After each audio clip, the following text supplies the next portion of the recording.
horrible experience, in that sense, to figure out after the fact what I had actually audibly witnessed, but not visually witnessed. It was some of the scariest noises I've ever heard in my life, ever. Like, scarier than any horror movie, anything. Enough to, when I jumped out of my bed hearing it, I had when you get just goosebumps head to toe and you cannot control them. It was as if instinctively I knew something was. At first, I thought it was truly like like a raccoon and a cat having a fight or something, or a baby car. It just had this weird, horrible sound. Yeah, it's just terrible. It's just, and the fact that she knew my brother and knew other friends of mine, but particularly people that played music. She was very much into the music scene, and so yeah. I was awesome. But beyond that, I'd only met her once, but I didn't put two and two together that the person that until obviously much later, even hearing her name when I'd heard that this girl had been murdered, and that I had, when I discovered, after the police came to the house and asked if we'd heard anything or seen anything that night, and it was so in the middle. Literally 3 a.m, and I was in a dead sleep, and it woke me out of a dead sleep. So much so that it was right after my father died, and I had his pistol, and it was under my pillow. And I remember I actually walked outside and looked down the block with the gun in my hand. The police had said, when I finally, they'd knocked on the door basically and asked us if we'd heard anything, and then, it was one of those things where you kind of forget that you'd heard it. But then the minute he walked out, I remembered that night, and it was like it was a dream, And I ran out and I said, well, I did hear something, and I came out here. It freaked me out. It was like I'd forgotten. It was like, it was truly like a nightmare.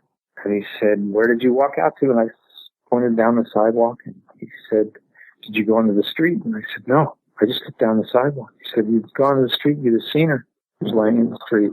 So literally, I was 3 steps away from discovering her, But she was, but I would have to look down the block, because it was a good 60 yards away from my house, maybe 50 yards. But, I would have seen somebody slumped in the road there, probably. Knowing me, I'd definitely down there, But, the street lights it's lit enough. It's certainly lit enough. Yeah. That whole thing's terrible. I truly think that, it's funny. A guy that used to play keyboards in my brother's band and then played in my band later, he and I talked at length about it, and especially when they had called me, because they had called him to talk about it on Unsolved, whatever it was. I don't even know if he ended up speaking to them, but he was actually interrogated because he had been, sleeping with her at the time. He did tell me one really, really horrible story. He was staying at this guy's house, and he would have Christa over. He looked out into the backyard, and there was the face of another girl that he had been seeing who was obsessed with him. She was looking through the window. She's stalking. So he'd always thought that she might have been the one to do it because of the nature of the, multiple stab wounds usually is like a jealous rage, It's not like a hitman hit or something.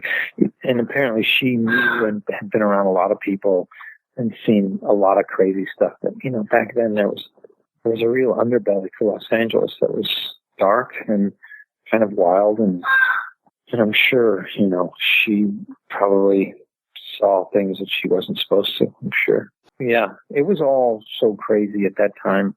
It was a fog.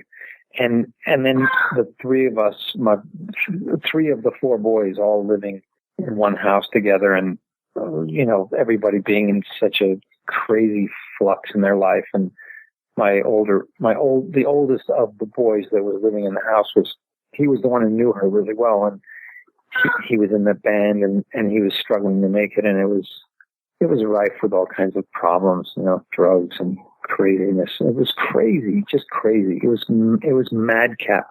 So much so that I had to literally I think I was there 6 months, and I just jumped on a plane and went back to New York and went back to studying, tried to get my life grounded again because it was crazy. It was just crazy.